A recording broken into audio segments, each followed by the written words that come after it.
Well, not originally. I mean, originally from Texas actually, but spent most of my life in Colorado, so I'm a Broncos fan. So I don't know if we need to keep talking. I'll just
Welcome, ladies and gentlemen, to Talk Junkies, where tonight's conversation is going to lead down a very wonderful path that we're going to have for a discussion this evening.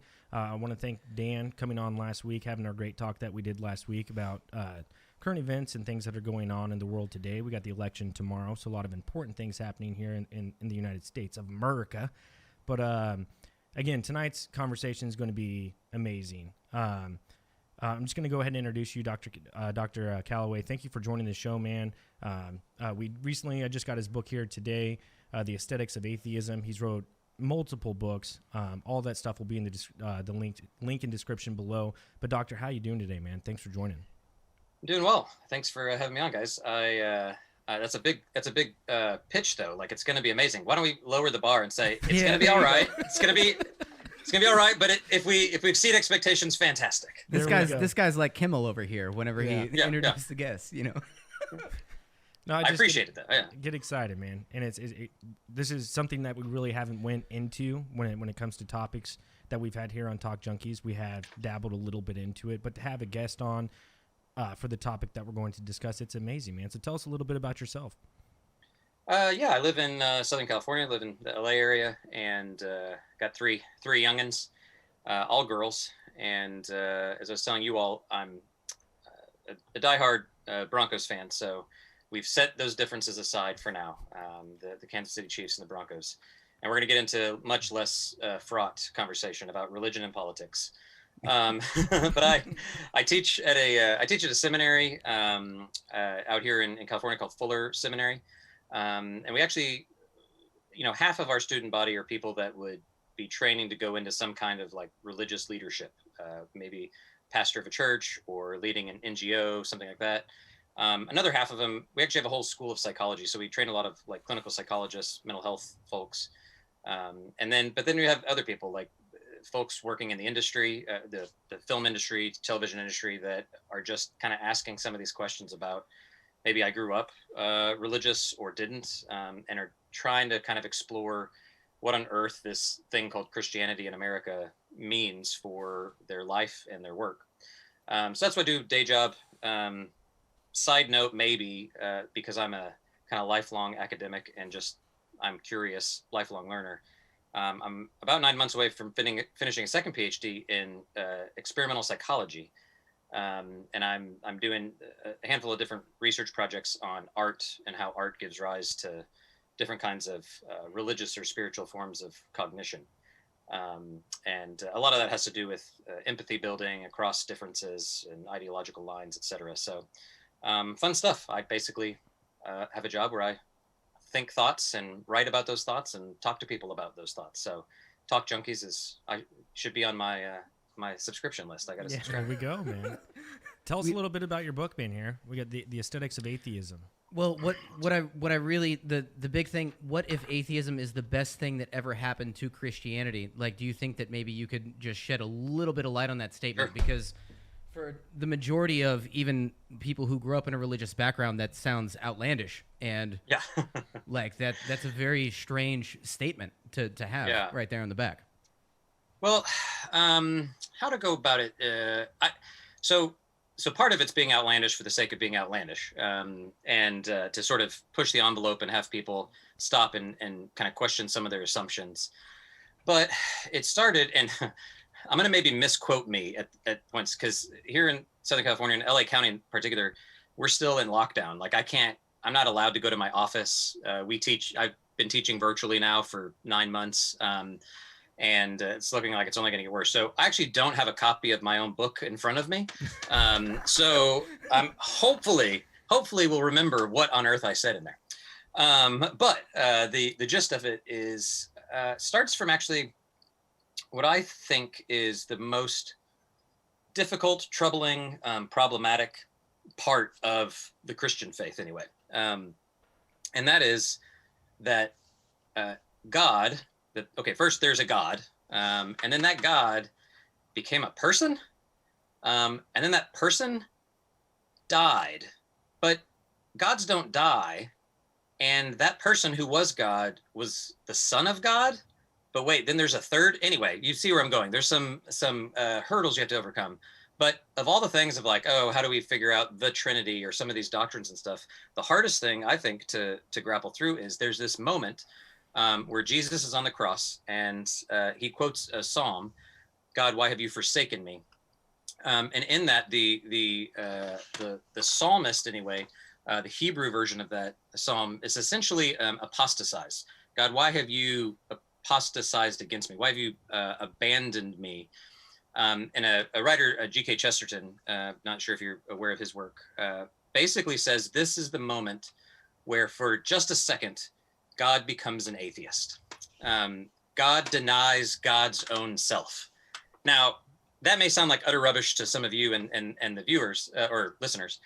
But at the core of it, what it is to say that there's this, at the core of the Christian faith is an atheistic turn. And if you think about Christianity or religion more broadly through that lens, it sort of becomes this this little koan, really. It's like a puzzle that reorients how you think about who God is, who you are as a person, and the world. And I find that just intellectually really interesting. I'm prone to like sort of paradoxical type notions. They intrigue me. And so I basically just said, okay, let's follow that all the way through and see what would that mean if people of faith, of religious faith, actually said what we need more of is an atheism. And we can talk maybe a little bit more about what that means in practical terms, but in more sort of conceptual, theoretical terms, really what that means is I think Christianity, and this was where I think it's slightly unique amongst most of the major world religions, Jesus, the person whom Christians say is God in the flesh, that death on the cross and then the resurrection is actually the death of all gods. And that's the sort of scandal at the heart of Christianity, is that it's a call for all of our gods to die. And usually what those gods are sort of projections of our own imaginations that we call God.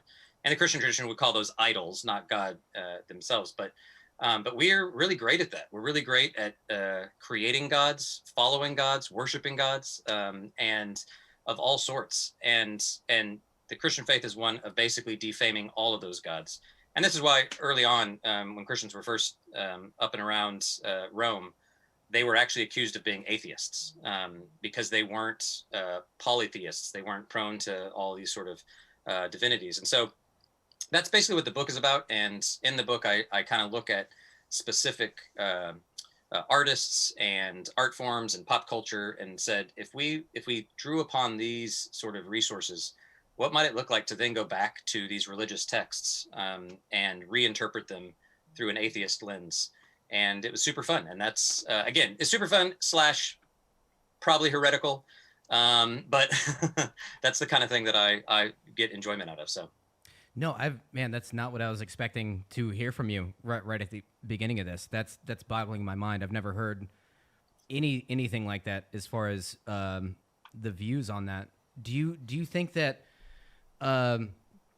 culturally that religion kind of adapts with culture and it changes like over time? kind of thing? Like, so, man, I'm trying to go back to what you were saying earlier as far as, like, if you could go back with another lens and try to view it, does religion, do we change religion, really, to adapt to our culture? Or does really religion have a bigger effect and, you know, like we stick true to the OG text, like the original text and all that? I'm probably doing a horrible job at this. Is it set in stone, or do we change it to like benefit us? Does the religion change with the times? Yeah. Well, I mean, I think the answer is yes, that it changes. It can't help but do so. Again, this is why part of, I mean, I have not personally attempted every form of religion in the world. But I've given each of them, as many as I could encounter, serious thought in terms of their ups and downs and, you know, their good sides, bad sides, and what I just personally find compelling. And one of the reasons I find Christianity compelling is in part because it says it should change. There's this notion of incarnation, that whole crazy idea that God took on like human form means that somehow God took up residence in human culture, and there's no way to get around that this guy Jesus was a first century Jewish male. You know, actually, some of the things that'll scandalize, if we want to talk about American Christians, that's my that's my main constituency. Although my seminary, we're an international seminary, so we have students from all around the world. But a big bulk of them in the U.S. And I'm guessing, you all tell me, is your listenership primarily in the U.S. based? Yeah. Is that, okay. So most of people who are listening to this probably are familiar with like U.S. forms of Christianity. But some of the things that are so deeply scandalous to the American Christian imagination are things like, did you know Jesus was a person of color? Did you know he was executed by the state as a dissident, a rebel rouser? You know, and unjustly accused and murdered, right? I mean, these are things that American Christians find shocking, and they should just be at the core of how we understand ourselves. And so on the one hand, I go, yeah, of course, religion adjusts and adapts with culture. And yet what then happens, and this is not just a flaw in Christianity, but any group or any religious group, is sort of whatever the current iteration is becomes it's sort of solidified or valorized, where all of a sudden you fool yourself into thinking, oh, this is actually how Christians in this case have always thought, and what they've always believed, and how they've always practiced, and what they've always said. And you go, wait, no, if you just read a single history book, you'll figure out that what American Christians do today, and we're on the verge tomorrow of a pretty fraught election that has all sorts of religious overtones to it. And I know there are however many millions of Christians in America out there right now that think their vote for a certain candidate is in line with what they think Christianity says. And I go, I think you're just an idiot. And you have to be a Christian to run as president, right? Exactly. No exactly. president ever runs as an atheist, you have to be Christian. Yeah. And those same people talk about how they're under assault in this country for their faith and stuff. It's like, it's crazy. But before we go down politics, you asked the question about culture changing stuff. But what happens is we have a very unique and historically innovative religion known as U.S. evangelical Christianity that just simply did not exist. I mean, I would say in some ways more than 40 years ago, but certainly 100, 200 years ago, there was nothing like what we're describing today in America that reflects Christianity. I mean, it's pretty shocking in terms of how culturally appropriated American Christianity is. Now, is that all bad or wrong? No, I don't think so. I think that's just part of what it means to live and to grow and for cultures to change and adapt. But often the people that are resistant to that idea are the ones that actually are embodying and expressing the most culturally distorted version of their faith of any. And that's why it's sometimes hard to have that conversation of is culture informing it or not. Yeah. I don't know if that was an answer to your question, but it was a long-winded rant. With what you said, though, I think that like whenever it changes for culture, I think that with how it is in culture today, like you just described, I mean, those people or whoever's ahead of preaching this new culture religion, it could be to their benefit, could it not? Yeah, I mean, you can't get away from questions of power in all of this, and religion's often used by those in power to do certain things. It's no small wonder that a lot of political leaders leverage the power of religion to do stuff and to convince people to do stuff. But you don't have to be a political leader. I mean, if you're just a religious leader, it's pretty shocking. And I don't, just as you asked that, like, I don't think of myself as a particularly virtuous person. I've just never been in charge of that many people where that virtue has been tested, right? So maybe I would fail just like anybody else who, given the opportunity, reveals himself to be a deeply morally flawed person, because I may or may not be willing to, stoke the embers of sort of religious zeal in a way that isn't actually sincere, but is simply to enact my own sort of project, whatever that might be.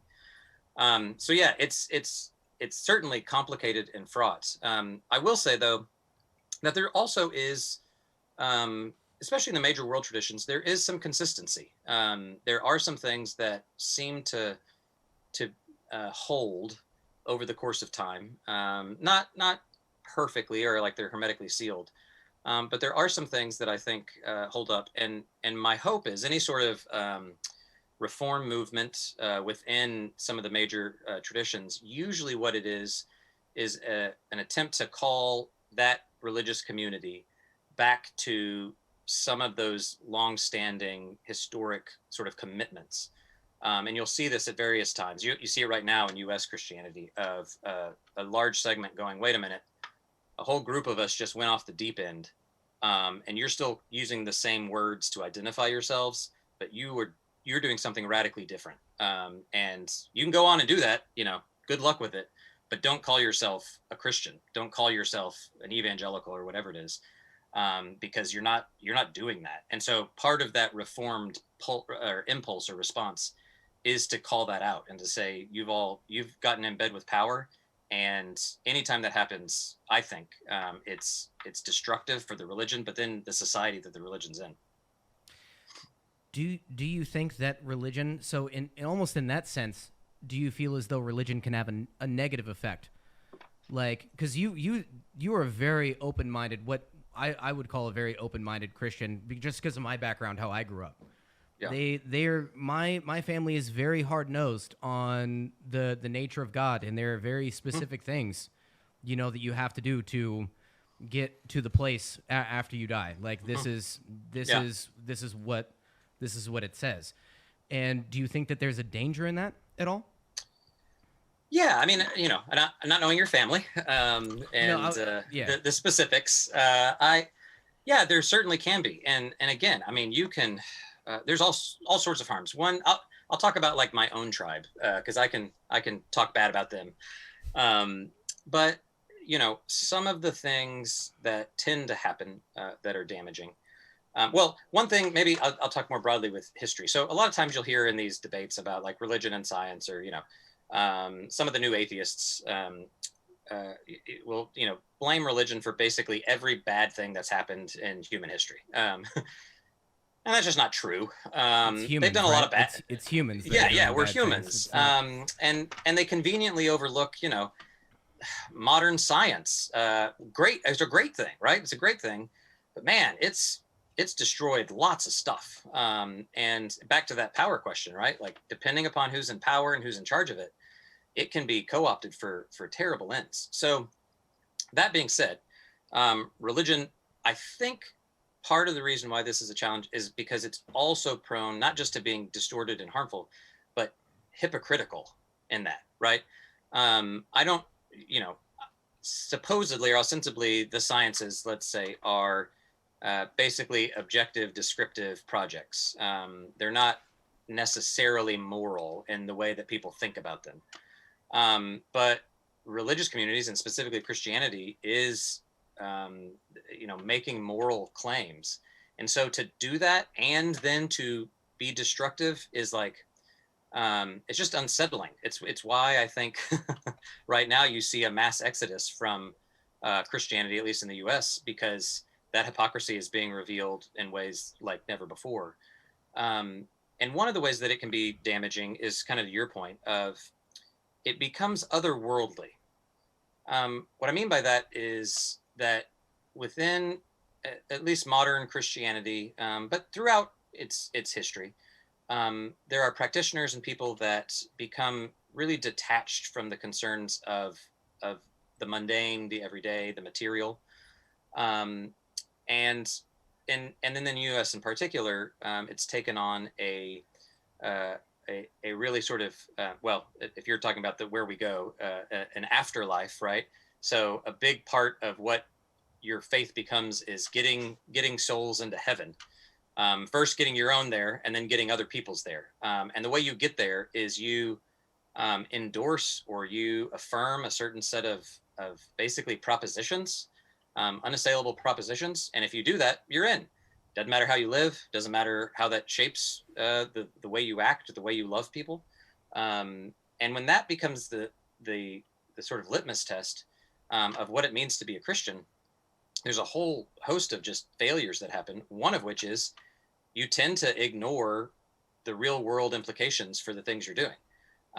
So you get these things called missions trips from churches where they go and, they go to Mexico. They go to Mexico. Yeah.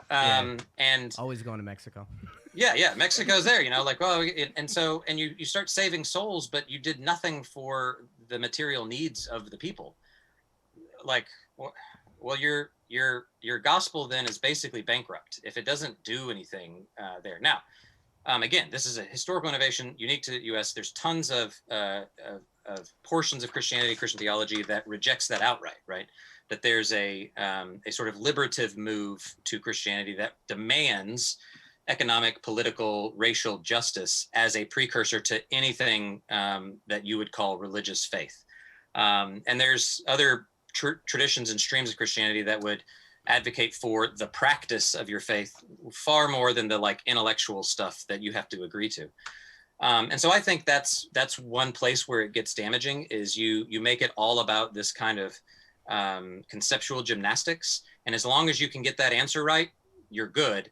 But that completely ignores all of the like real harm that can go on in the name of that great good of getting your soul to heaven. And it, so the big one for me, not to cut you off, but no, it's fine. One thing I've always noticed is in the Old Testament, the reference to anti-homosexuality, and that this is an absolute sin, and this is a horrible thing to be done, which was one of the big problems that I had with it being a young teenager and having gay friends. And I was like, they're just living their life. But that is very much in the biblical text. But I have a feeling that you probably support this just from, and I don't know your opinion on this, but something of that, like, because I don't want to sound like what's the purpose of cherry picking things. So let me just leave that with you. What about what about in the Old Testament a man shouldn't lay with another man? That. What do you? So is your question just how do I make sense of that? Yeah. Like how do I make sense of that passage? Yeah. Well, and then morally, how is it handled? Yeah. Well, again, there is great diversity on this, and increasingly so. There's a number of major Christian denominations and traditions that have just shifted course and said we've had it wrong and we're sorry. We need to account for that. And some of that hinges on how you do or do not interpret a number of these biblical passages. I'm not this might surprise some people, but I'm technically a theologian, not a biblical scholar. Now, I have degrees in Bible, but my colleagues who are real biblical scholars will tell me I'm not qualified to talk about the Bible, but I will. And basically the way it goes is the interpretations now are to say it's a miscategorization. Basically, it's a category mistake. That what's taking place. Well, actually, there's a few. One, there's a whole host of codes in the Old Testament that Christians don't abide by for various seemingly arbitrary reasons. So if we acknowledge that and then go, okay, shrimp and I'm trying to remember mixed clothing or whatever that is, mixed fabric clothing. There's a whole bunch. There's all sorts of stuff. I mean, I have a book called Breaking the Marriage Idol, and basically I say Christians, in the U.S. Have created marriage into an idol such that it becomes the norm by which everything else is judged. And this has ripple effects everywhere else. And this among people that claim to be, family values and pro-marriage, or they're standing up for whatever. And I'm like, we get divorced at, the same rate, if not more, than anybody else. We have the same amount of infidelity in our, it's not like we're succeeding.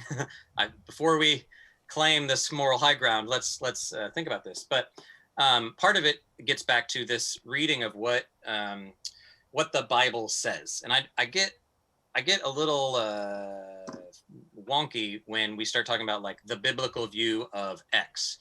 And the reason is in part because you have to go, well, whose Bible, first off, and then whose interpretation of that Bible, and at which point in time. The hermeneutics of the translation of languages throughout time, all that, yeah. Yeah, so, but even if you could answer all those questions and you get down to these specific texts, there's a lot of leading thinkers that are just going, yeah, this is just a totally different concept of what we talk about now in terms of gay marriage, gay relationships, LGBTQ folks, that's something else. Now, I think I categorize that more in the, like, what do we do with passages that also call for this, throwing our enemies' babies on stones? I mean, like, there's a whole lot of brutal stuff that we need to go through. One horrible one, in that marriage book that I talked about, a shocking one, a lot of people kind of gloss over, is the requirement if an underage, a girl that still lives with her dad, so a daughter, is raped by someone, she has to agree to marry her rapist. And like it's and you're like, wait, what's happening here? That you have these sort of rules and regulations. Okay, so there's a whole tradition of how does the Christian now interpret the Old Testament texts. So that's one sort of way of going, well, we don't just straight up pluck these things out and apply them directly to life. That's just not what we do with basically anything. So it's disingenuous to pick this as the one thing that you're going to do it and hold that over. The other then is the more the hermeneutical move, where you say, well, in fact, given what we know of the historical context, given what we know of what these categories mean today, they simply don't apply. And now, plenty of people would completely disagree with me on that, and are passionate that in fact it's not arbitrary, and it's a straight reading of that Old Testament passage. And if you don't agree with that, and this is the other thing, if you don't agree with that interpretation, then you're out, right? You're somehow disqualified from being a person of faith, which again is a historic innovation. Even though there's been disagreement over time in the last 2,000 years, that never rose to the level of like doctrine or something where now you have, heresies, people calling each other heretics because of how they interpreted a Levitical passage. But that's where we find ourselves in now. And I basically, long story short, think it's a bad hermeneutic. Okay. Just because the Bible, not to say it, because a lot of Orthodox Christians would probably say you're just cherry picking and all this. So fundamentally, is everything that's in the Bible, like even John 3:16, as far as that's how you get into heaven, that's the basic one to get into heaven, and everybody else who doesn't do this goes to hell. Is that, do you feel as though that's fundamentally that's how things work? Oh, I think no. And the reason I'll push back on the Orthodox Christians, because I'm an Orthodox Christian. Yeah, it's weird. It doesn't sound like it, but okay. I know. That's because people don't know what Christianity means. The Christians don't. Okay. Now, again, it's also true that there are Orthodox Christians that just will disagree with me on certain things. I'm of the opinion that there's a number of things that we can disagree on, and passionately, but we're not like out of the tribe all of a sudden, right? But there are people that disagree with me on that. So, but in terms of John 3:16 or whatever, I think even the question as it's framed assumes a kind of heaven, assumes a kind of salvation, assumes a kind of thing that I'm hesitant to actually endorse. Well, the Bible's not assuming. The Bible's not assuming. The Bible's pretty straightforward on that one. Well, that's why I'm saying it's not. I mean, John 3:16 says, "For God so loved the world that he gave his only son, that whoever believes in him should not perish but have eternal life." So what does perish mean? What does eternal life mean? Where and when is this eternity? What does the very next verse say? Anybody know? I couldn't tell. Yeah, you. I know. He's the resident expert here. Yeah, so God did not send his son into the world to condemn it, but that the world through him might be saved. So the through line there is not how do people escape hell. The through line is God's action in the world is a redemptive action for the whole world. Full stop. It's not about us getting together and figuring out who goes to hell or who doesn't. It's that. Then what's the purpose of Christianity? Well, the purpose of Christianity if you cannot be a Christian and still go to heaven, then what's the purpose of it? Well, if in my read of it, it would be if it weren't for Jesus, if it weren't for God's action in the world. I mean, and this is where I'm going to equivocate because I don't know. In terms of like, well, is it complete annihilation? Is it? I think it. Here's where I will say I do think is what is true is that that God's action in the world sustains it on a subatomic level at every moment, in every instance, always and forever. In other words, existence itself hinges upon the Christ event, and that's why it matters what God's doing in the world. Now, can you completely deny that and reject it and potentially still be in good with God? I think so. I hope so, actually. I hope that my understanding of the sort of redemption of the cosmos that that God enacted in Jesus, I hope that it includes everybody. I don't know if it does. I mean, I'm not God, so I can't say. Mm-hmm. I don't see it in the Bible anywhere where it tells me I'm supposed to be the one that judges that or makes that call.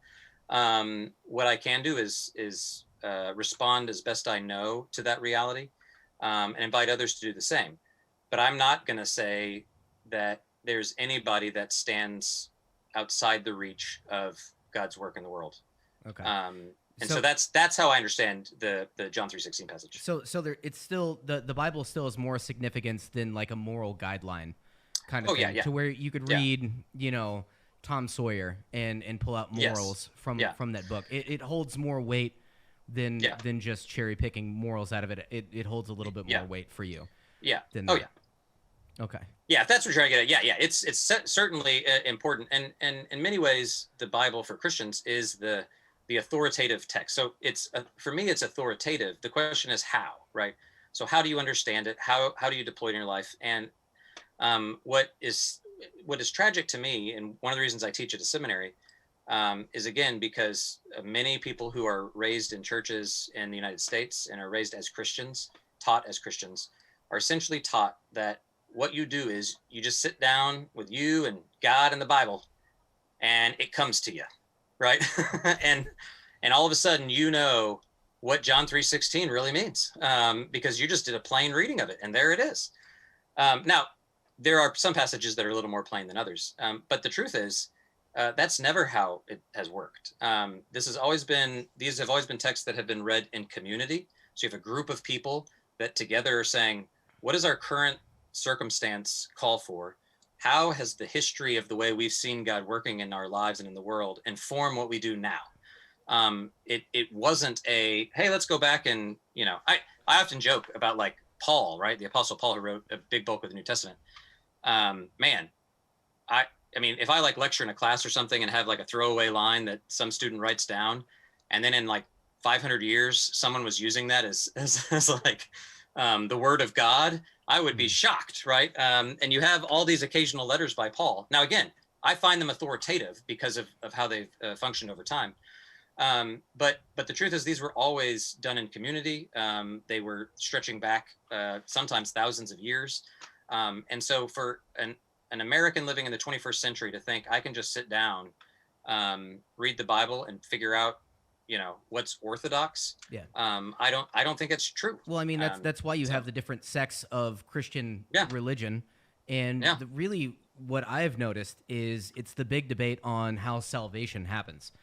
and that's their big discourse with each other, is they think that it happens in different ways, even though they're literally reading the same book, which always kind of blew my mind a little bit. And as Protestants, right? So, Protestantism has only been around. Actually, it's the first where I've been. Typically, I curse a lot. I'm trying not to curse for some reason with you. Oh, I'm trying to keep it clean for you, man. Oh, thanks. I appreciate that. I can't handle the language, man. Of all the things, that's the one. That's the one that they put in there where he's like, no, you're out. You're out. Yeah. Anyway, but that's the big difference between the different sects of Christianity, as far as where salvation comes through. And a lot of them are super hard-nosed on that. Oh, yeah. I mean, now, again, where I'll just stress, a lot of it really is unique to the historical moment. And that's part of my sort of advocacy. So you go 500 years ago and pre-Protestant Reformation, when basically a bunch of Protestants, the conversation was, we don't trust the authority who's interpreting the Bible for us. So actually, pre-printing press, Christians didn't have Bibles. No one had a Bible. The only place there was a Bible were in the churches, where priests were there to both read and interpret it. It was John Calvin, even if right? they had a Bible. John Calvin, right? He nailed that shit. Oh well, that's Luther. Or is that Luther? I'm sorry, I'm getting it wrong. It's all right. I'm getting it wrong. It's all right. They're easily interchangeable. But yeah, so those folks said, we're rejecting basically abuses in the church, and one of those abuses was they didn't trust a single sort of hierarchy to dictate what the right interpretation of this text was. And when that coincided with the ability to print and put in the hands of the people this book, all of a sudden now you get what you're describing. And that is basically just mass denominations, right? Just all sorts of different streams that split up, none of whom agree about, on a very basic level, what does this thing mean, and then how does it mean for our lives? So you're absolutely right that one of the reasons we see so many different versions of Christianity is because it's an argument over not just salvation, but like, how do you interpret this thing that we all say is authoritative? Absolutely. I got to hit you with this question. Sure. This is my big discourse with religion, why I call myself more of a deist. I don't like to call myself an atheist either at the same time, because I don't like the debate between whether or not God exists. I think there is something, I just have I have a problem with religion, not whether or not God exists. But specifically with the Christian religion, the original sin argument, and I'm sure this has had to have been brought up to you at some point. Have you heard the original sin argument? Well, I mean, I depends on which argument. No, okay. So just knowing, getting all that information from you and seeing your stance, where does sin come from? Where do I think it comes from, or where do most Christians think it comes from? Or does that matter? Well, either one, because the big debate that I get in with religious people is I basically ask them, where does sin come from? And then they say the devil. And then, they say the devil. Yeah. And then I go, well, who created Lucifer, which became the devil? And they say God. So I say, so well, God made sin. So God created, God is the actual initiator of sin. Yeah. And then all this to create the realm. And this, honestly, you're able to fit this in really well, because you're not that, I keep using the term hard-nosed. I don't know why. But hard-nosed on like heaven and hell and people going to hell and things like that. Yeah. But for people who believe that people actually go to hell, I bring this up, and it's difficult for them, because if God's the Alpha and the Omega, sin had to have come from him, and isn't he just as in judgment as anything else for even creating a scenario for people to be able to go to hell? And creating sin and saying that, hey, I'm going to create you, but here are rules to live by, even though I'm installing inside of you these needs or these wants, but they're acts of sin against me, and then you have to go against them. So that's what I. I got you. Yeah. So the original sin argument. Yeah, I mean, Augustine, famous dude from 4th century, thought original sin, because there's another originating sin that comes from like, then how is it passed on? I don't know if that's what you're talking about too. And he's of course convinced it's because of sex. So sex is how it's passed on. The actual sperm of the man is how we inherit that. But so this maybe has to blow up a little bit bigger. This is how I think through it. And that is, it has to do with a sort of fundamental relationality of God. On the one hand, I'm willing to say, God is what I would use the language of sovereign over sin, meaning nothing exists outside of God calling it into existence. Okay. And so God's got to own what's happened. That is true, I think. Now, does that mean that God, that is a distinction from God creating sin? The way that I would then categorize it is to say, part of who God is being, and I'm sorry if this is overly like, this is not quite what you're looking for, but no, it's a difficult question. It should be a very difficult question. Okay, good. So I just don't know if it's totally boring to people listening or not. No. If they really want a theologian talking theology. I think God is fundamentally relational, both within God's self and with the way that God relates to the created order. So all the stuff that isn't God, right? And because of that, there's an impulse within God to create, to relate to an other. And as I understand creation, to be a sort of calling out or calling into existence this other. Now, you could imagine a scenario where God sets up a sort of dictatorial regime, and everything is what you might imagine to be perfect or without what Christians have called sin, or what we might just call evil or harm or something. But that's not then rooted in what I would understand to be a God who wants to be in relationship with actual agents. And to allow an agent to exist, you have to somehow provide for them some kind of liberty, right? Some kind of autonomy, some kind of like say in what they do. And free one will. of those options, you're talking about free will, exactly, right now. exactly. And because of that, that's like a precursor to what I would say is an actual relationship. So, and we get that on the human side of things all the time, right? If you're, an authoritarian, and your people love you, well, so I mean, like, Kim Jong-il, his people love him, according to him. They have no other choice. And they're living a great life, their best life now, right? Now, again, that's an extreme example, but that to me isn't a reflection of who I understand God to be otherwise. So because of that, that invites a possibility, it invites a risk, and that risk often goes sideways. And because of that, we get the sort of ripple effect that Christians have called sin.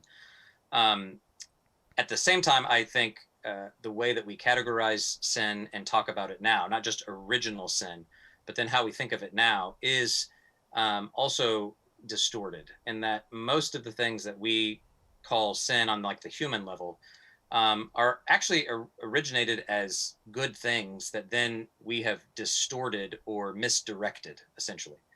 And so you can't do bad things, though. I mean, like, what's that? A lot of people we can do bad things, like like there are some awful things like murder, rape, horrible things that I would consider, man, that probably fits that category. You know, of sin. So human beings.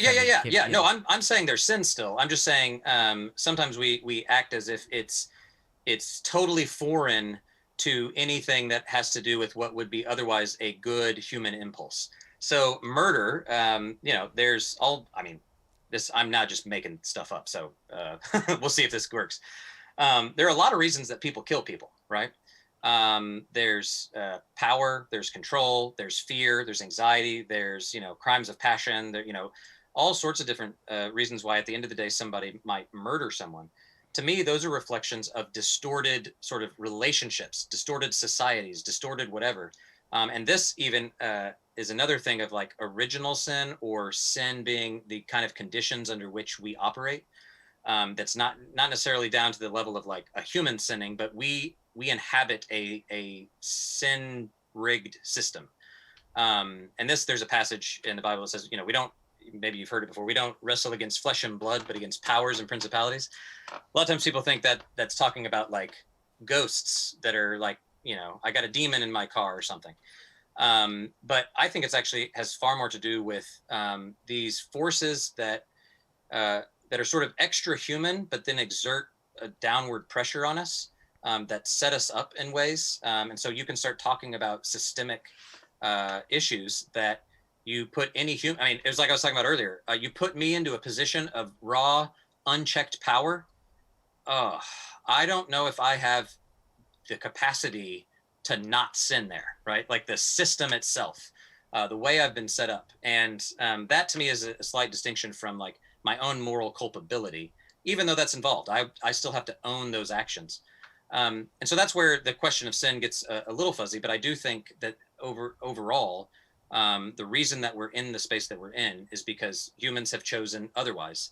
And God's the kind of God that, because God wanted to be in relationship, a loving relationship, gave us free will. So then, when you get free will, then this is what you get. Yeah, and then the question is, well, wouldn't God have known? Like, and he did it anyway. He's omnipotent, right? He's omnipotent. Yeah. So like, surely he shouldn't have done it. He shouldn't have created anything.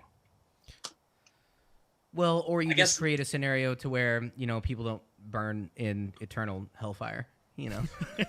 You come up with something a little bit better than that. And back to how you understand sort of that notion I think you're right, does shift how wiggly you can be with some of these things, right? So it's one thing if I'm going, like, why would we consider this a sin? Well, if at the end of the day, your doctrine of sin is that because of that, you spend eternity in conscious eternal torture, I think you have a lot more explaining to do about how and why. Do you believe in hell? Consequences of sin are. Do you believe in hell? Yeah. But again, I like the Bible, and hell in the Bible is interesting because at least the lake of fire, which is where we kind of get this notion of eternal conscious torment, and then we also get it from Dante, not the Bible, is reserved for Satan and Satan's demons. It's not there. There's a passage where you have there's this notion of Sheol in the Old Testament that is or the Hebrew Bible is really a kind of place of non-existence. It's a place of darkness. And then in the New Testament, you get some images of like the Jesus will tell it the parable of this infinite gap between Abraham and a guy who was poor, and they're talking across this. And but again, this is all very sort of imagistic, not a hey, here's a description of what hell's like. What you get is a description of a recreated earth and a recreated heaven. Not a whole lot on here's hell. Now at the same time, here's the other irony too. This doesn't make you many fans in the Christian world either. If you follow Jesus' teachings very carefully, all the people who should be worried about going to hell are the religious people. It's true. So yeah, I mean, his most harsh criticisms were leveled against the people that thought that they knew it.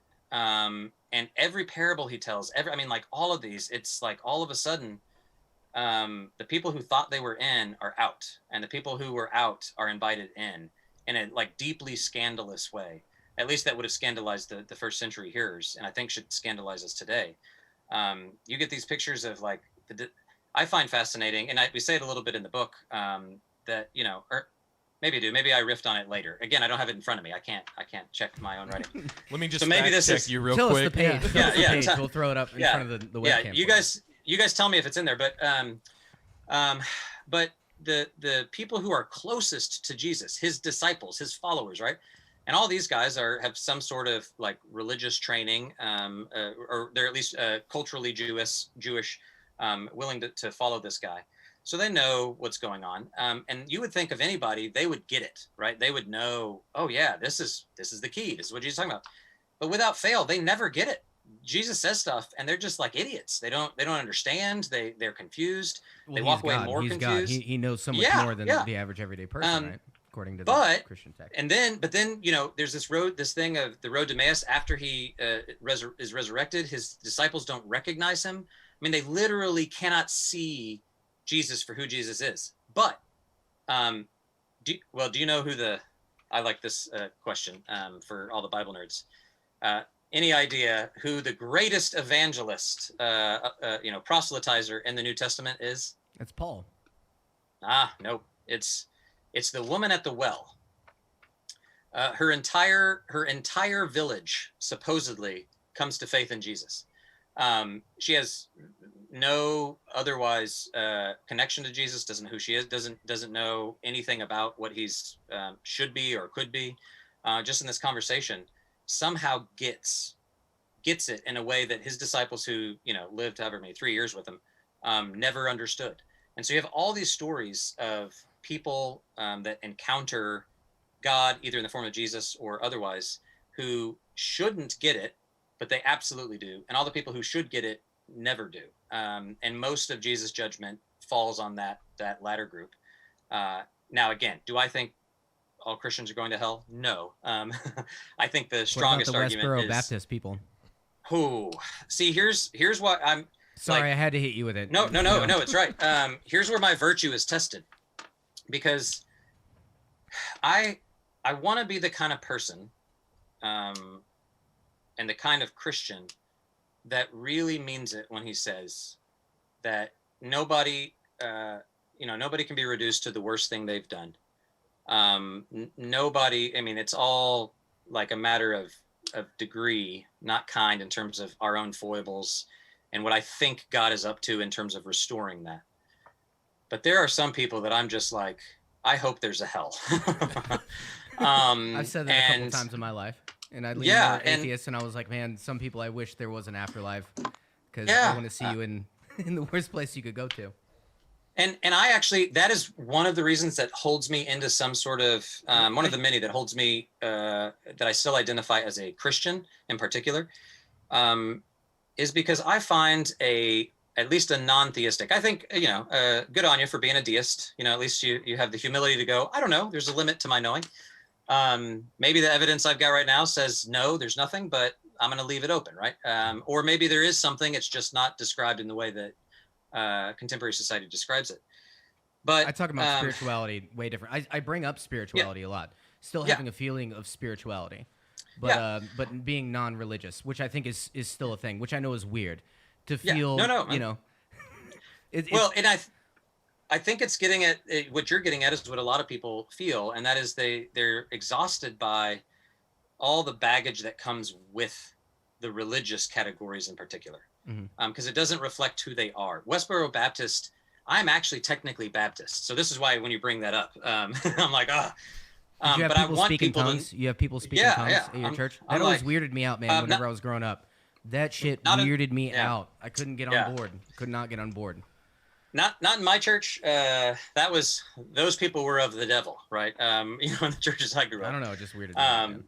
I was Baptist, and we didn't have any of that when I was growing up. But these folks, or anybody else that, and it doesn't have to be religious people, but anybody, let's say a Hitler, right? Like surely God's not loving and gracious enough.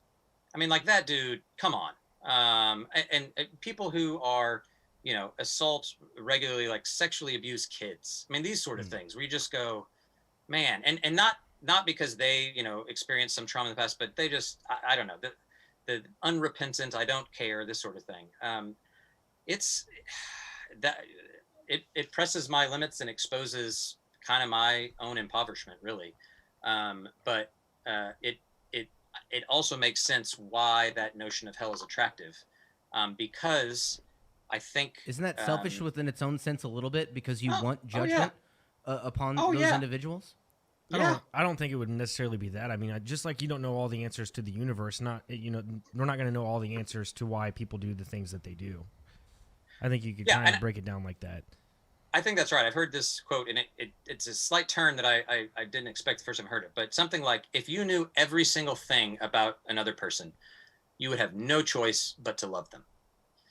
And I actually think that's true. I think if we really could, let's say, go back to Hitler or the Westboro folks or whomever, and you actually hear some of the stories of the kids that are coming out of Westboro, the few that have been able to leave, what they actually encountered that led them up to those decisions in those moments.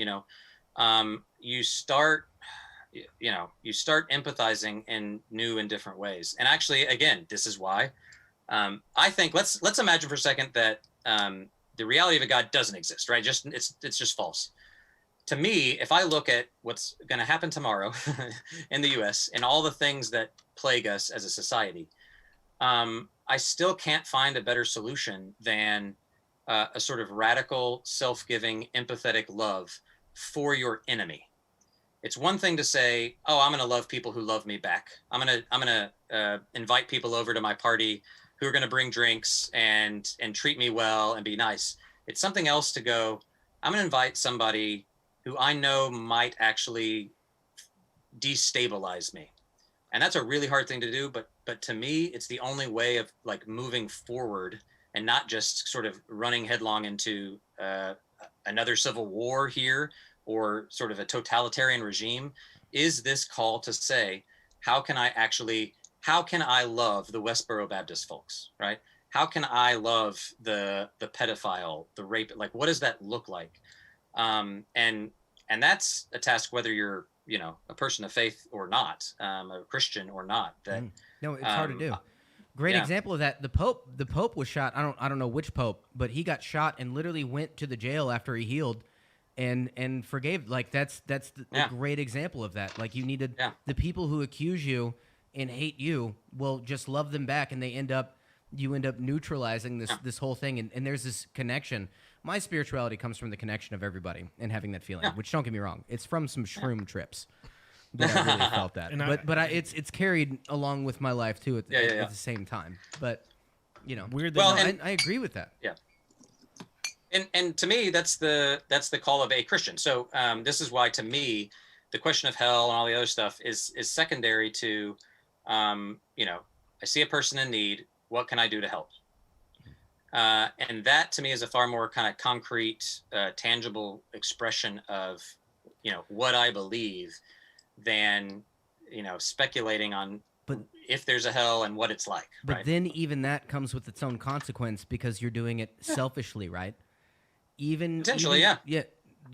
How can you do any act without some selfishness in there somewhere? Yeah. Like you help somebody else because it makes you feel good.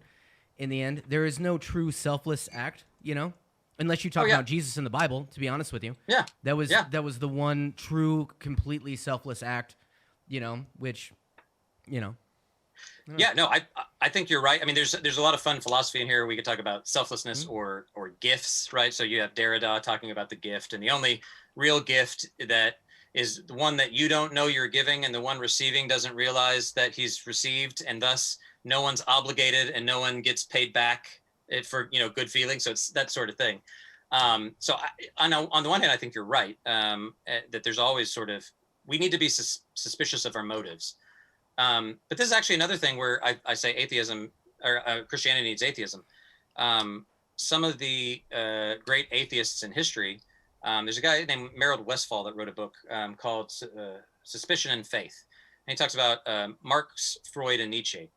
And basically says these are the masters of suspicion, which is a profoundly Christian thing to say.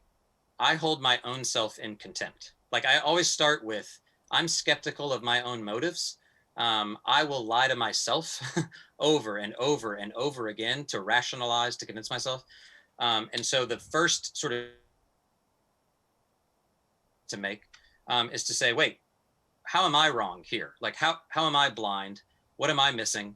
What are the limits of my knowledge? And unfortunately, because of the nature of things, because we're talking about God, right, and ultimacy, it usually is the opposite. Usually the way that, and I'll say we in this, the way we talk is, I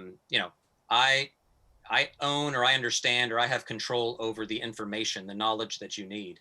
And then I'm going to dispense it, right, and sort of render judgment on how you're failing out there. And we don't have that critical turn. So for me, that's the other part, is exactly what you're saying. Even when I'm being selfless, I need to have built into my life and my practices that moment where I go, I need to be suspicious of, why am I being so generous here? That's not me. I'm not generous. There's something else going on. And then being gracious with yourself when maybe you could be generous. And you know, it's that's a weird way how humans work, right? I think that being good is like instilled into you, and like doing. You put it in a really weird way. Like, yeah, I try and rationalize things that I do wrong in life, or I'm like, man, should I really do this? And I sit there and I go back and forth, and I think it's just instilled to you just to be a good person. And when you do something good for something, I mean, you know, I think that's just kind of how it is. Oh, I mean, yeah, no, a lot absolutely. of that can be how you're raised too, and your morals, and you know, that's the whole nature versus nurture thing. In my case, like my parents did raise me to an extent, but then I was left on my own with my sister, and we kind of just raised each other from a very young age, and we just kind of learned those things. I don't know. But I mean, I'm talking about all outside effects on you as well. Yeah. Not just your sister, but everything around you. Society and everything. Yeah, society, the country you were in, everything. Because, I mean, there's going to be people born across the seas who know nothing of Christianity or brought up in a completely different way. Like, that was my big thing all the time, is that, like, how do you have Buddhist and Taoist and Muslim and all these other religions where they may not even be given, let's say, and I'm not atheist. I've always called myself, I think it's agnostic. It's just, I don't know if there's a God. I don't know if there's not. And I almost don't really care because I believe I can't know. Yeah. But my thing is, you have these people who may never have the opportunity to learn of the correct religion because of the cultural differences, and that's the way they're brought up. Try taking someone who has grown into being a Buddhist or being a Muslim for the first 35 years of their life, and then witnessing Christianity to them and trying to get them to believe in that. That's not how we work as people. So I just never that was the one flaw I always had with all religions, is nothing specific against any of them, just how does that... The particularity, yeah. No, I think you're right. And then, like, added to it, like, let's imagine, any of you guys see Scorsese's Silence? No. That movie? Okay. Really interesting film. You might all really like it. It was based off a novel, but... I love Martin Scorsese. Oh, yeah. I mean, Portuguese missionaries to Japan, and there was like the emperor had been like stamping out Christianity on purpose because he recognized rightly that the European colonial folks of Portugal are basically trying to take over through the ruse of sending missionary, right? Through like this religious thing. So now imagine you're Buddhist, raised in a culture, and then your introduction to Christianity is actually a sort of like a power play. Like they're literally trying to take you over. And they're controlling people. They're using religion to control people, which is the most unreligious thing I've ever heard of. Yeah. It's completely selfish, but so yeah, I think you're right. And it's not an easy question. Would I identify? I mean, again, I've explored, but I've come back to my home, right? My home religion. So that's easy for me to say I've explored, but what does that mean? It still doesn't answer the question of, well, what if you never started from that place? What would your journey have looked like? Would you have ever gotten there, et cetera? And I actually just don't know. I don't know the answer to that. There's a part of the reason why I start when you first said, what's the book about? And I quoted G.K. Chesterton, because he's sort of, a lot of people trust him. He actually, the book he talks about God being an atheist is in his book called Orthodoxy. So that's kind of funny. But I'll quote people like him or C.S. Lewis. You guys know this name? I love C.S. Lewis. Yeah. So, and Christians in America love C.S. Lewis too. He's like sort of the patron saint. But that dude has some straight up, what they would maybe consider heretical teachings. So he has a book called The Great Divorce. It's a parable of sorts, but about hell. And I think it's a really fascinating depiction of the afterlife where, spoiler alert, it's been out for 50 or 60 years, so I think I'm okay with this. Oh, man, I was just about to watch that like tomorrow. I don't think they ever made it into a movie. It's just a book. But basically heaven and hell are the same place. And you get this really interesting story, and I find this actually super compelling, that Lewis talks about the way that you form or deform yourself over time in life, and then even into eternity, right, post-life. And it's this really interesting picture where the people who basically continue to inhabit a world or a practice or their own body in ways that deform them away from, essentially life-giving ways of life, experience heaven as painful. They can't actually, everything's like super sharp. They can't like walk on the grass because it's like cutting their feet. He has this one character. It's a mom who thinks she's doing everything she loves for her child, but really it's this like self-indulgent kind of love that isn't actually love in Lewis's characterization. And so she's in the same physical space as all these other people that are encountering heaven as this wonderful, amazing place. And that's like, I kind of want to go, any of you people read C.S. Lewis? Like, go and actually read him. Another of his stories, and this one I can't remember which one, but The Screw Tape Letters? That's one I was going to bring up, the Screw Tape Letters. I don't know if you know that book at all. I do. That's an interesting really one too. But there are actually a few people trying to make some like stage plays of it and whatnot. Screw Tape's really interesting in terms of how Lewis thinks about concept of a book. Anyway. Oh yeah. The overview is great. We can talk about that one. This other one though too it's like it's in the Narnia series, and I can't remember which, but there's a character that basically is the like number one for the bad guy. And I'm forgetting the character's name. It's not Aslan, they're like, oh yeah, everything's great. No, he's the God representation. He's like the God. Yeah, exactly. Yeah. So the other one, whoever this person is or creature is serving his whole life, and dutifully, like his whole life is dutifully serving the enemy, the great evil that is in Lewis's story, basically comes down, and he did it with such sincerity and such fidelity that at the end, basically Aslan says, what you were doing, you did it in my name because you thought what you were doing was for the good. Now, I mean, that's a paraphrase. That's not the exact wording. And you go, wait a minute, what? So in Lewis's vision here, and now again, this is a novel. He's not like doing systematic theology, but those stories actually seem to reflect to me something that's closer to the heart of Christianity than what we often hear, especially when we talk about hell.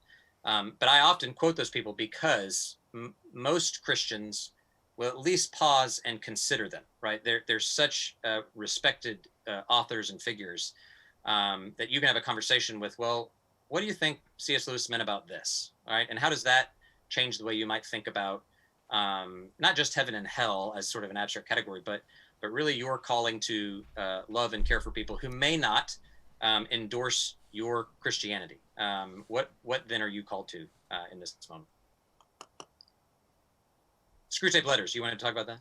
No, we don't have to go into that. I had a quick question. So we've had an author on, Mike Anderson. He's been on the show quite a few times, and I'm just curious on your take and like reading in depth into the Bible, which I've never done.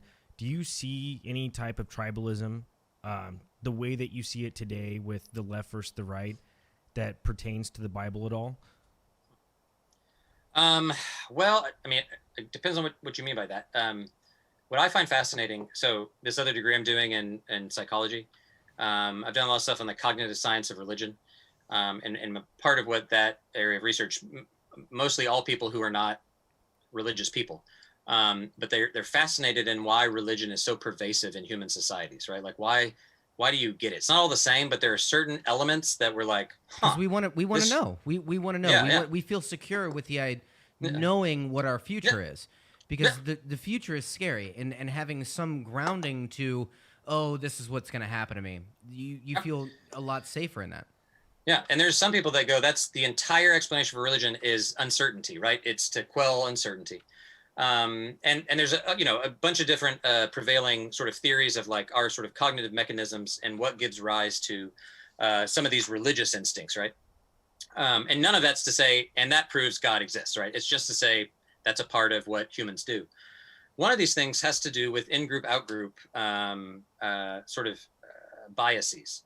And it's really interesting to think about how humans evolved over time in terms of tribes. And we are right now at this moment, and really post-industrial revolution, where we are encountering masses of humans at a scale that humans, Homo sapiens, have never encountered, right? And so a lot of people would, they talk about we're modern people living with Stone Age minds, right? Like our the way we think and feel about life has not caught up to reality because it keeps changing so much. Technology is too quick for us. Yeah, Can't keep up. and I agree and with we that, really, thoroughly. yeah, Scary stuff. and part of what technology does is thrust together huge groups of people that otherwise you wouldn't even know existed, right? So it calls to mind and sort of animates this notion of tribalism. Okay, the reason I'm saying all that is because people even will say it's like they have numbers. The scientists will say it's about 120. You can keep in your sort of conceptual sphere about 120 individuals. After that, it just becomes all the others, right? So if you're in LA and you're walking down, part of the reason why people don't like, oh, hey, hi, oh, hey, aren't super friendly isn't because they're, not friendly. It's because you literally are incapacitated to engage on an interpersonal level with that many people, right? I've never thought about it that I way. haven't Why either. people in the Midwest? We're in the Midwest. Yeah. We always Yeah. hold doors open for Yep. people. We always Yeah. smile. We say hi to strangers all the time out here. Yeah. I never thought about just the overwhelming influx of just the amount of people. And I've never lived Yeah. in a Kind of big gets back city. to that population thing. I of have why you never can't- Yeah. had that thought. That's crazy. That's crazy, man. And so it's a real thing. So it's part of our sort of our wiring, right? That we find our tribe, and then in terms of evolutionary theory, you go, okay, well, there are moments where humans and then compared to other species or whatever are really good at forming intra-tribal alliances, right? But then it's this oddity where all of a sudden, how do you create collaborations and partnerships outside of your tribe? One, you can't even like keep them in your mind. And two, there are very few times in human history where it was an advantage for you, right? Like you really sort of circled the wagons and this was it. Okay. So what I don't quite know, and the question I have in mind, and this is specifically about Jesus, and then religious communities. So on the one hand, to develop a religious community it's at its best, right? You have to actually activate and lean into what it takes to build up a really strong, cohesive tribe. Sometimes those very same things are the things that prevent you from interacting in any gracious way with those who are not in your tribe. So tribalism is almost baked into it from the get-go, not necessarily because it's religious, but because it's human. But then what I see Jesus doing is basically completely turning against that and going, you have the classic Good Samaritan, right? Is this great parable where he's describing different tribal alliances in Israel at the time. And these were like long-standing, historic, really intractable ones. And he now is saying, actually, or than these other passages, there's no Jew or Greek, male nor female, et cetera, et cetera. He's naming these tribal alliances and basically saying, the kingdom that he described is a call to do otherwise. And essentially to work against everything that the human is wired to do. Now, this is my opening. So I love the question because I'm now at this point where I go, well, what does that look like? What does it look like to say, I want to develop, and again, I don't think Jesus was like trying to start a religion, but now we have this moment where we're at now where we go, there's some value to going, I want some cohesive community in my life. I want some people that are like my people, but I can't create that people at the expense of humanity, right? There has to be some give and take there. And so this is why I think religions in particular, Christianity in particular in the US, have a lot to say about our current tribalism in the US and globally, because they have the actual structures to do something about it. We have these things called churches that are all our own little tribes. But what we have to do is, instead of becoming more tribal, actually work against what makes us successful as a tribe. And to do so is actually a very Christian thing. And so that's why it's not Loving directly one addressed in the another Bible. and the golden rule yeah. is a very fundamental Christian thing, right? Yeah. Yeah. I mean, it's a person I can't remember. I really got to look up who it is because I say his quote and I don't cite it, but that Christianity isn't complex and easy. It's simple and hard. So it's not like if you go figure out all the details of hell and God and evil and all this other stuff. And then once you figure it out, oh, okay, you just believe it. No, it's very simple. Do unto others as you would have them do unto you. It's very simple. Love other people as but that's really hard. That is really hard. And yeah. That brings me into my question then of almost, why do you need religion? Because in theory, ignoring one aspect, ignoring the afterlife. Sure. Like everything else fine, ignoring the afterlife argument. Other than that, is there a reason to need religion? Because in theory, I mean, you can be a quote unquote good person without religion. You don't need religion to know not to rape, murder, and steal. You can be an atheist and know not to rape, murder, and steal, and that's perfectly fine. So other than the afterlife thing, is there a reason that you would have to be religious? No. I mean, I think so. So I'll give you my reasons why, and clearly, it's not compelling to a lot of people. So no, that's why I'm asking. Yeah. But I mean, it's a good, right question, and I think some of the basic things are sort of explanatory value, right? So, let me even start before that. My sense is, no matter what, part of what we all need to acknowledge is that we are committed in faith to something. It's not whether we have what we might call a religion or a faith. It's just what we're putting our faith in. And in many ways, it's a kind of arbitrary choice. Arbitrary is not a right thing. It's a choice, right? Like I am choosing to have faith in this, not this, or whatever that is. And so to choose other than religion is fine, but it's still to put your faith in something.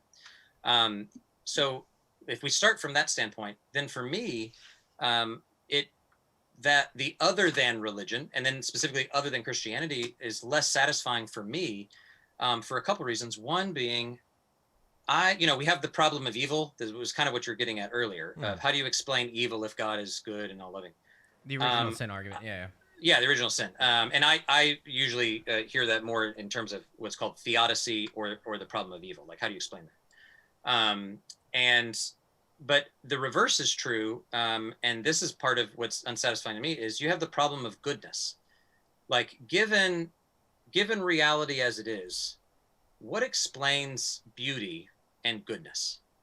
And not just like, oh, these are some like fun evolutionarily involved capacities to see. I mean, and this is somewhat what some would say, a landscape as beautiful because we evolved to appreciate certain landscapes that were the most fruitful, right? And we would know, oh, this is where we should go, raise crops and stuff.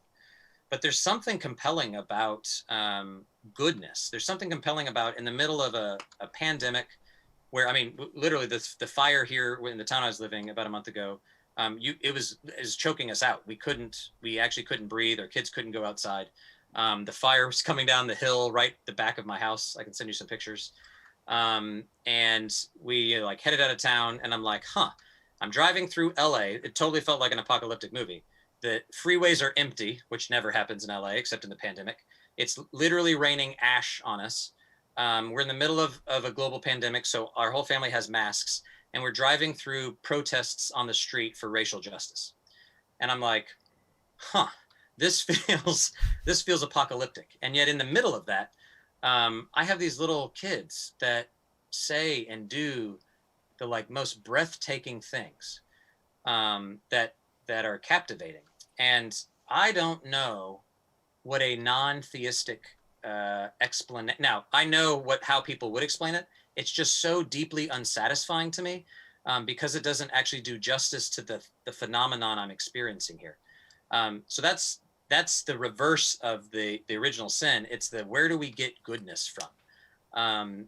Especially if we understand how we've evolved, it's hard for me to explain. No, really. The only other thing. Question. Oh, go ahead. No. I was agreeing. Yeah. You're bringing up a bunch of stuff I've never thought of before. Oh, this perfect. That's my job. Man. This is great. I'm loving it. You can continue. And also are you talking about the innocence of children and how we always kind of want to go back to the innocence of a kid in some way, because that's no kid, and I'm pretty sure everybody would agree with this, is that no kid is evil. There is no evil Yeah. kid. Kids are purely innocent. There is something Yeah. immensely beautiful about they that. learn evil. Yeah. Yeah. They're thrust into a world that offers them opportunities for evil, Yeah. right? And then they're coerced in other ways. And, yeah, I agree. So yeah, some of it's innocence. But I guess I was more using an example of like in the midst of what would otherwise be described as a horrific experience, you have these like little hints and nuggets of what I would call beauty, right? And it could be in the form of an innocent kid. It could be in the form of reading a novel, of being like captivated by something. Like you have all of these instances that seem to like cut through the horror, and it's really hard to explain in my mind. Give an adequate explanation. That almost sounds like a Taoist mentality. That the yin and the yang. That there is good and evil, and there is evil and good, and in this balance. Like you can't have one without the other. Like if the balance. I'm not a Taoist, but that almost reminded me of that a little bit. Yeah. But, yeah, I think there's probably some elements in there. I'm less. If you want me to split hairs, I'm less dualistic than a Taoist would be. But I think that's right to some degree, that it's hard to sometimes appreciate these things without, a surrounding sort of evil. How would you know, et cetera. how would you know you're doing good if you hadn't done something bad? Exactly. Yeah. And if it was all pure good, like The Good Place. I don't know if you guys saw that show. No, I've seen like 2 episodes. I think Savannah was. Man, that watching looked it. I've really seen, like, cheesy. 2 That looked episodes. really it did. cheesy. It looked super, just cheesy. not real great. Sorry It if is, you liked it. and it struggles in the later seasons, but it's an interesting conceit. Again, spoiler alert. You think they're all in heaven, and at the end of the first season, you realize it's hell. Yeah. It's their like uniquely curated hell that was supposed to be all the things they would want, right? I just know it's got anyway, Sam from Cheers, so. Yeah, that's true. That's true. He's the lead demon. Yeah. So for me, again, this is just what I find helpful or not. I find unsatisfying the notion that I should give a damn about anything beyond. This gets to the tribalism. Like, again, this could maybe be a reflection of my own dark heart, but sometimes I'm even like, I don't know if I should even really care that much about my kids. If there is nothing and nothing beyond sort of material existence, nothing that upholds that or sort of offers a larger organizing frame, I just struggle. And again, this could very well be just a failure of imagination, or I'm lazy or something like that. I don't think that's the case. I'm like intellectually lazy. But I find it really difficult to say, like, I don't have a good answer to why I should care for my fellow human. I see too much evidence out there to go, you know what I should do? I should hoard up as much as possible at everybody else's expense. And man, I'm going to live a pretty decent life. Nothing else after this is guaranteed. So why should I bother with thinking into the future? And the explanations that are the sort of non-religious or non-theistic just aren't very compelling to me in that regard. And I struggle to know, because I totally agree with you. There's all sorts atheists I know are some of the best Christians I know, right? Like the way they behave. So it doesn't mean atheist equals immoral or something. Honestly, one thing that I've always said is it doesn't matter sexuality, religion, nationality, they're good and bad people.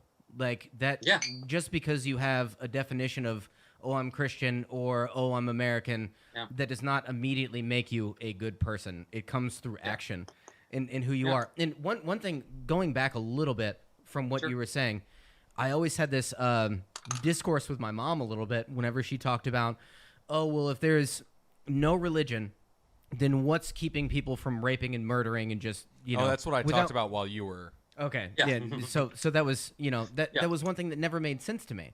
But also I have the sense of what I considered, I'm non-religious, but I have a sense of spirituality that we're all interconnected and that we're all in this together. And one thing that I've always noticed or experienced through my life is that if I'm positive and help people, then I receive that back, and then life becomes better.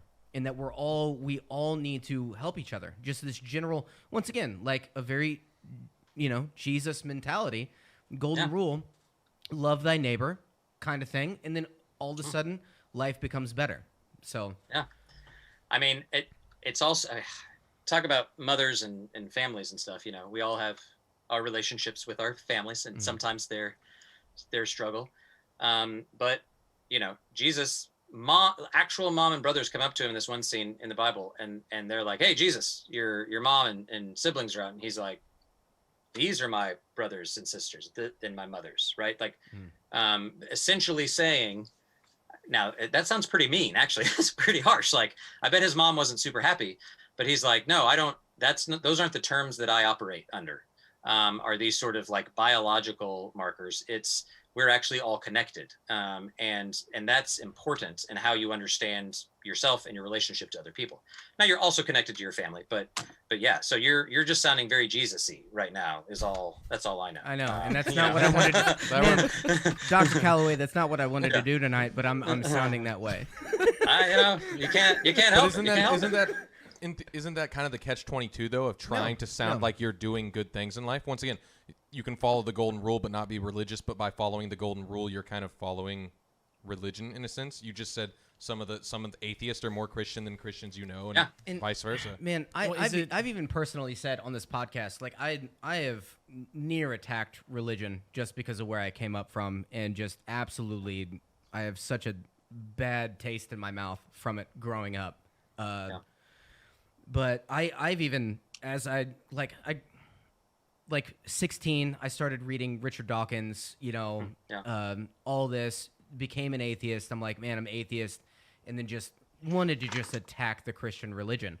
And I didn't, and as I get older, I realized, man, there's good things in here, and I don't need to go so hard on it either. I think it was just because of my upbringing and how hard my family went on it. Then I was like, man, I don't have to be, even though I will never consider myself a Christian. I will never call myself a Christian. But I didn't need to go as hard as I'm going. And maybe it's because I didn't interact with the right Christians. And I'm a server. You know how many times that I don't get left a tip, and you see that bullshit $100 bill, but then they throw John 3:16, and they think this is the best tip you could ever leave me, and I'm literally like, that's kind of back to that mission trip thing of, you go on a mission trip, but you don't actually supply them with anything they need to live. Very true. So maybe my interactions throughout life have just been poor with Christians. No, listen. My youngest brother is a very similar story to yours, and interestingly, though, when he did identify as a Christian, he was a pretty dogmatic, almost fundamentalist. Like, I'm going to go save the world. Now is actually he's shifted more recently, but then there was a period where similar, like he was gonna take it down, right? Like burn it all down. But no, that's what I wanted to do. I was furious. Yeah. I was furious. You took away my childhood. Like you indoctrinated me into this thing that I didn't want to be a part of. And I told him similarly. I think the family I was raised in was less than what you're describing, and I found it a pretty actually open home in terms of like exploring religion, question, doubts, etc. And maybe he might have experienced it slightly different, but actually he went to like a Christian high school and college, and so like he was indoctrinated in a whole nother way than I'd never experienced. And actually, we actually talk about that. I'm like, I went through the university system. That wasn't the sort of context that I was raised. So it's not just the family. But I told him same thing. I'm like, you know what? This atheism book is to say some gods need to die, and that form of Christianity needs to be abandoned, and rightly so. You're right to be pissed off about it, and hurt about it, and to be angry about it, especially because it was done in the name of supposedly this religion that touts love and forgiveness, etc. So that to me, it's the same thing. And when I teach classes on atheism, and have people like, "What are you trying to convince people to be atheist?" I'm like, no. I get them all to apostatize, and then at the very last week of the semester, I have an altar call, and they all become Christians again, and it's 100%. They all 100% turnover rate. So don't worry. No, but I do say, like, look, I'd way rather someone be an atheist for the right reasons. I'd rather you reject Christianity for what Christianity is, than this sort of false Christianity that pretends essentially to be that, to manipulate people, and it does all sorts of damage. Not to bring up names, but the Joel Osteens, man, that's got to be a blemish on the Christian community. In my opinion, I don't know how you feel about him, but I see that guy and I'm like, man, you are the worst fucking I POS. I struggle. You know, if you want to get me cursing, have me watch Joel Osteen late at night. I am a sort of orator, a religious professional who preaches and speaks in front of people. So it's sort of like my craft, and so I have a lot of like craft questions for him. But for some reason, I caught him the other day, and it was, you know, he's in the what is it, the Astrodome or whatever they bought, and I think it was empty because they're in COVID, and he's doing his thing. And I can't remember what he said, but yeah, I might have dropped a few F-bombs. The televangelists. The televangelists become frustrating even for the just the average everyday Christian, because they're out for money.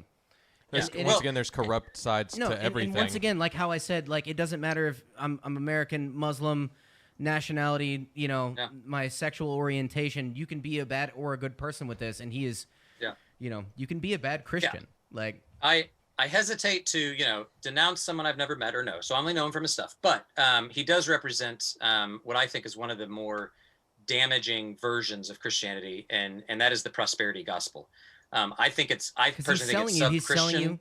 He's selling you something is all he's doing.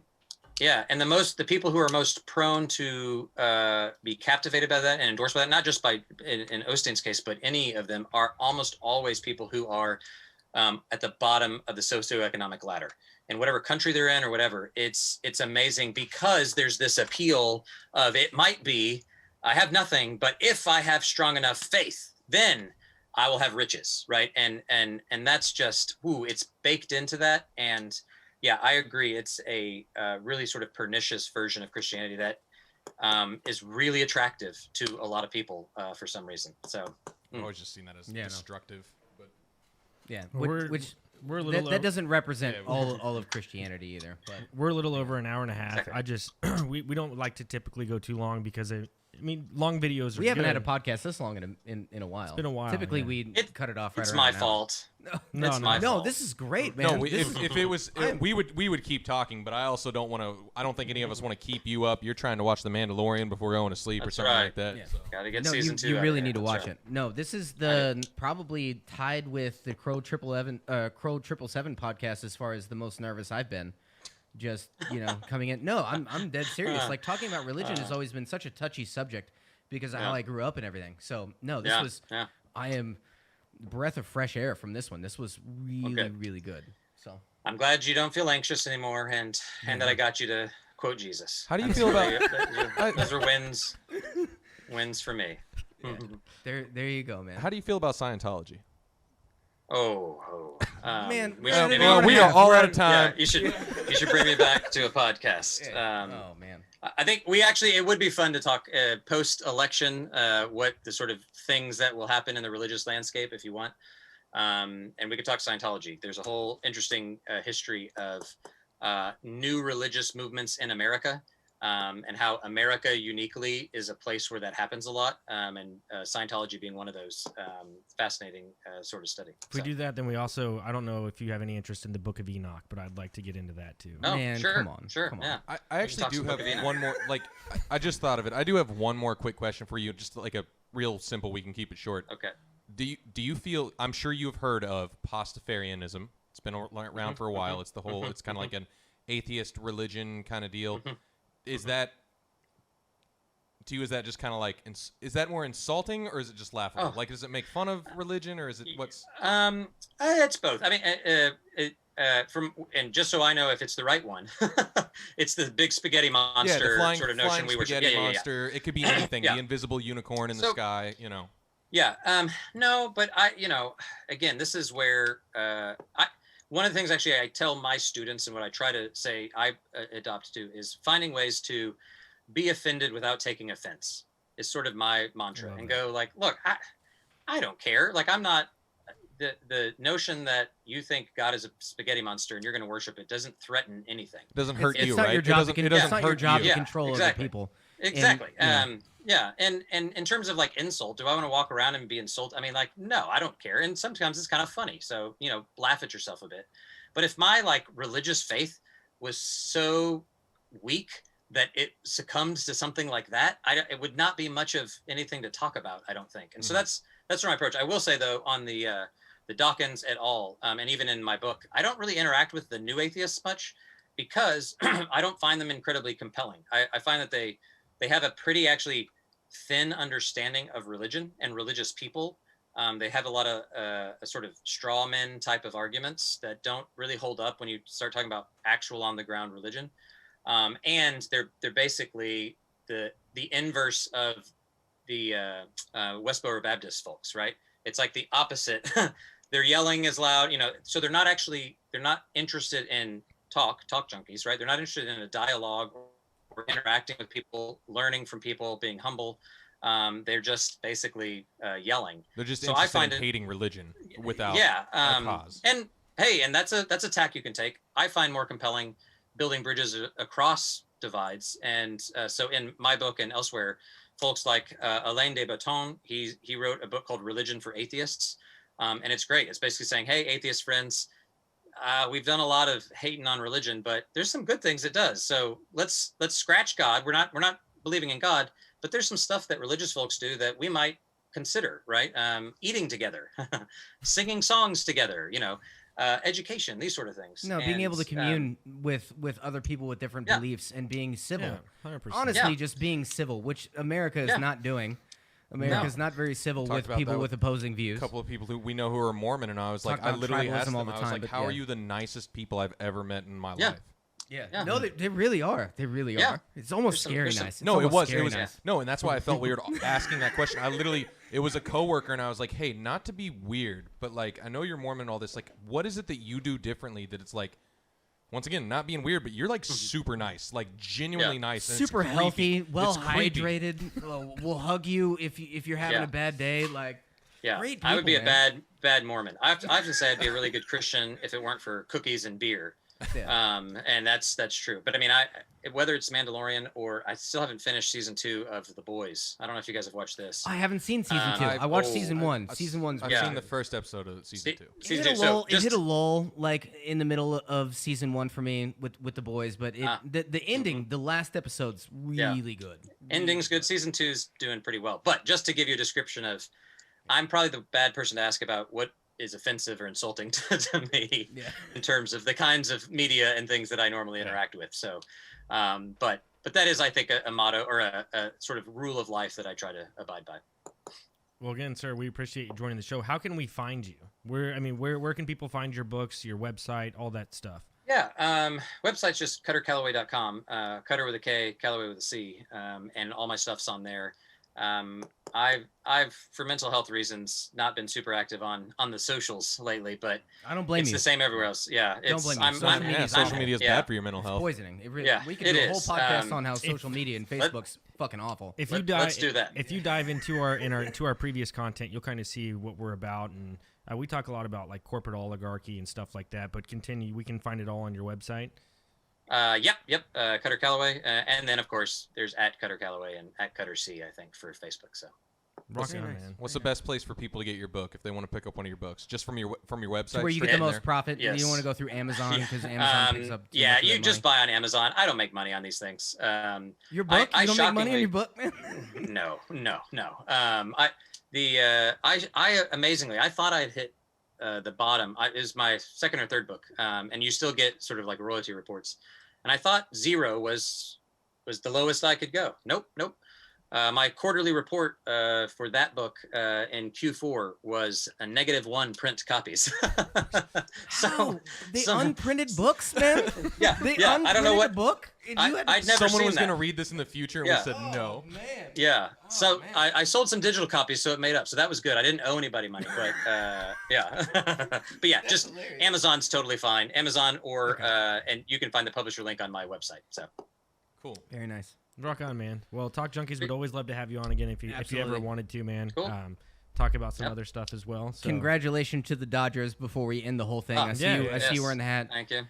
The Houston Astros cheating, whatever. You should have won it the year before. So good for the Dodgers, man. Oh yeah. I agree. It was a fun series. Yeah. Beautiful stadium, too. Cool. Well, you have a fantastic night, sir. We'll see you later. Thanks. See you guys. Thanks.